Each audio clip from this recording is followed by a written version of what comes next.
The Air Force may revamp an aircraft to better operate in alternative regions. What do military strategists hope this change achieves?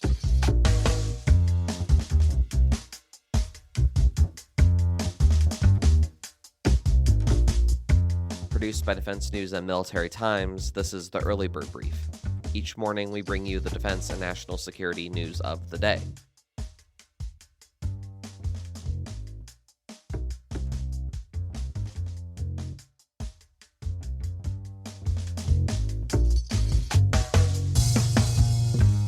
And Army and Marine Corps Special Operations personnel are struggling to complete language training.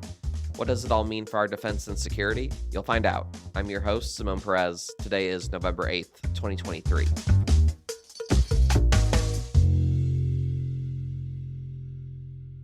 First up, the Air Force is considering making changes to its AC-130J Ghostrider.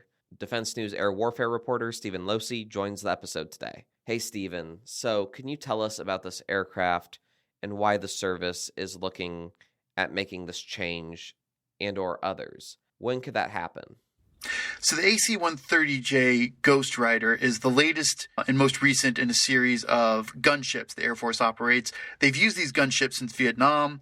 During the wars in Iraq and Afghanistan, these kind of gunships saw a lot of action on close air support missions, major engagements like the battles of Fallujah. The AC-130J has two main cannons sticking out of its left-hand side, a 105 millimeter cannon, which is essentially kind of packs the same punch as a howitzer cannon, and a 30 millimeter cannon. The issue is the Air Force, as well as the rest of the military, since the end of the war in Afghanistan, has been shifting away from the Middle East towards a focus on a potential high-end fight against an advanced adversary such as China.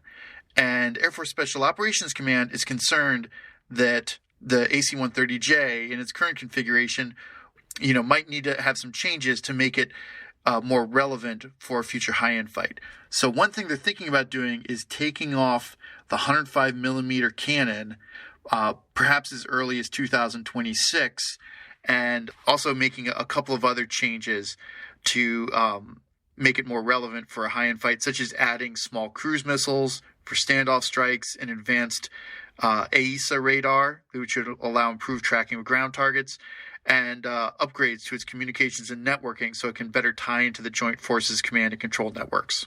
Does this indicate a shift in how the Air Force is looking to compete against China as the military continues its effort to pivot towards the Indo-Pacific? Yeah, it's part of a series of shifts that are going on across the entire military as it moves away from the Middle East and towards a fight against an advanced military such as the Chinese military. In the case of the Air Force, for example, for the last 20 years or so in the Middle East, the Air Force was able to fly pretty much unencumbered. The adversaries the United States was fighting against didn't have advanced air defense systems, and the U.S. Air Force had pretty much free reign of the skies. Now, in a fight against China, that would be a very different matter. China's got a lot of really advanced air defenses, and the U.S. Air Force is realizing that some of the planes that worked really well in the Middle East would not work so well against China. Another notable example, the A-10 Warthog, which is the attack plane that was famously used in many close air support missions.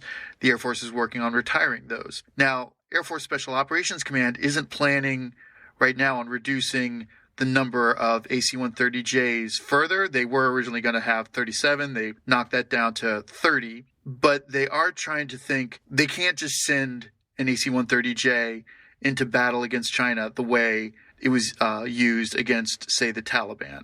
So they got to think of different ways to use it, and that's where things like the small cruise missiles could potentially come into play. Are there any issues these changes would create with the structure of the aircraft?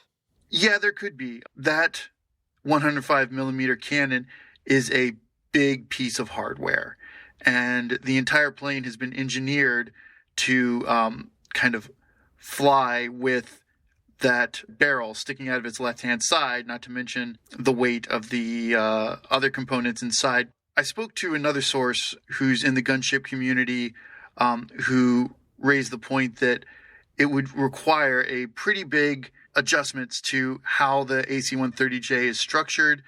You might have to redesign the fuselage to fix a center of gravity imbalance and seal up the hole if it was not replaced with anything. That could have a hefty price tag, perhaps on the order of millions of dollars.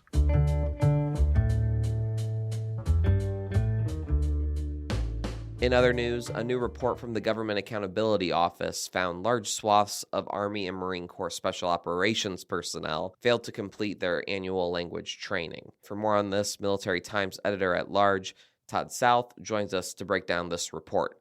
So Todd, could you go into some more detail about the findings from this report about language training for troops? So the GAO, at the direction of Congress, looked over all of the special operations language training and requirements, basically looking back from 2018 through 2022, through those fiscal years. And what they did was they looked at basically how did each of these commands decide what language they need to train, how much training do they have to do, and how much are the troops keeping up with it. The report found that, at least with the Army and the Marine Corps, which have some of the, at least the Army has a lot of the higher requirements because they have the vast majority of numbers of troops within special operations, they weren't even keeping up with half of their requirements. So depending on the language that a Marine special operator or an Army special operator has, they usually have at least 80 to 120 hours a year of classroom training, refresher training to keep these skills up to date. All of these operators receive between 4 and 6 months of initial training in an assigned language. And so that created some concerns because they're paying around $50 million a year for this kind of training for these commands, and the troops just weren't using it. And so what are policymakers and military leaders saying about fixing this issue? So what they've come across with some of the recommendations is they want each of the commands to do a better job of deciding how they determine what languages are relevant, how they're going to be used in theater, on deployments, especially assign them to deployments so that you're going to the right place with the right language skills or right language capabilities within a unit. And they want a more of an accountability process too, basically ordering commanders to report this information to the higher commands and keep track of it and how these training hours are being allocated and completed. And so, of course, what has been the response from the rank and file who need to be taking these trainings, according to their leaders? Well, a number of different respondents, especially in the Army and the Marine Corps. For instance, just as a side note, the Navy discontinued their language requirements for their special operators in 2021. The Air Force suspended those requirements briefly and then recalibrated how they were going to do it with these new theater special operations commands that they've created.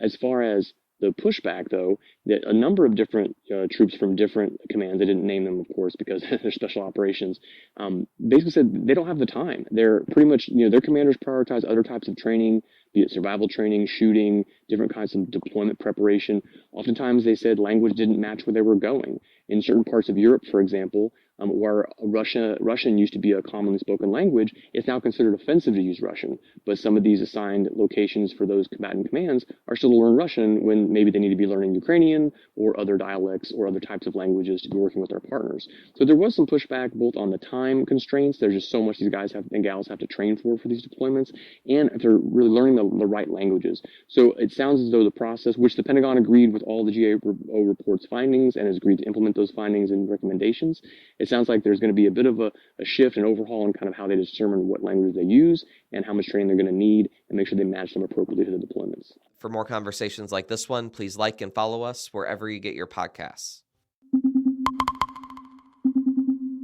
Also on your radar for today, a new Duke University report sheds light on personal information of U.S. service members and their families. Military Times Pentagon Bureau Chief Megan Myers joins the episode today. So, Megan, what did this Duke University study find about data about service members? So these researchers went online and tried to make deals with, it was 12 different data brokerage firms, asking specifically for data sets that included members of the military or veterans.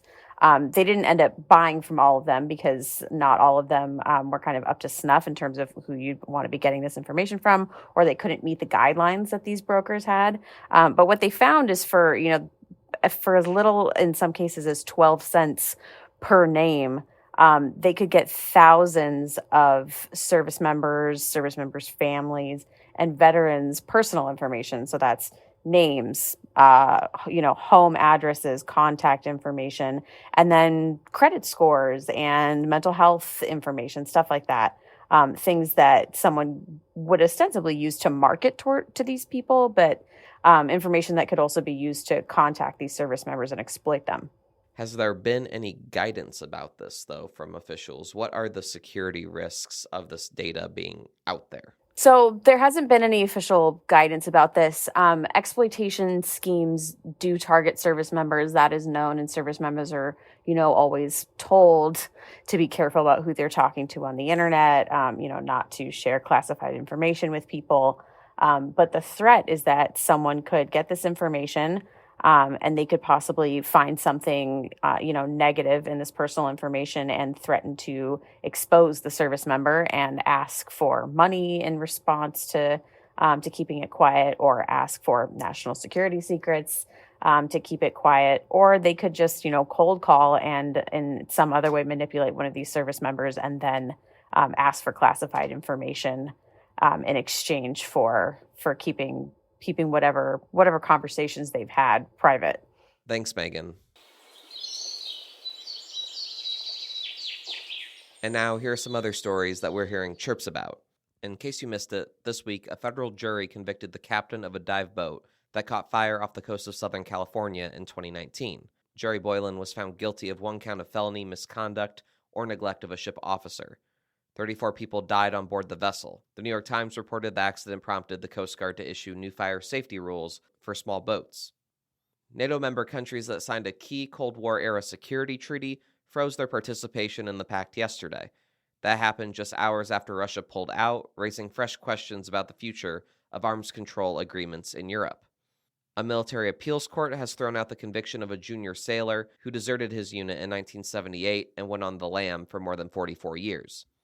And Dayton Daily News reported that samples from 3 wells at Wright-Patterson Air Force Base yielded levels of so-called forever chemicals that are above Environmental Protection Agency guidelines. Members of the base's Restoration Advisory Board said more work is needed to determine if there is a threat to local drinking water. And on this day in history, in 1960, John F. Kennedy, who previously served in the Navy Reserve, was elected president.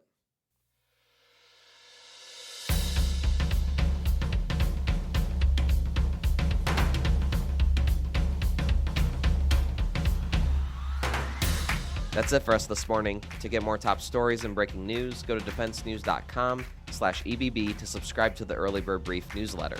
Please give us a like, rating, and a comment wherever you get your podcasts, and be sure to follow us on social media @defense_news and @Military Times. The Early Bird Brief is hosted and produced by me, Zimone Z. Perez. Today's episode featured stories by Stephen Losey, Todd South, and Megan Myers. Our editor-in-chief is Mike Bruce. Have a great day.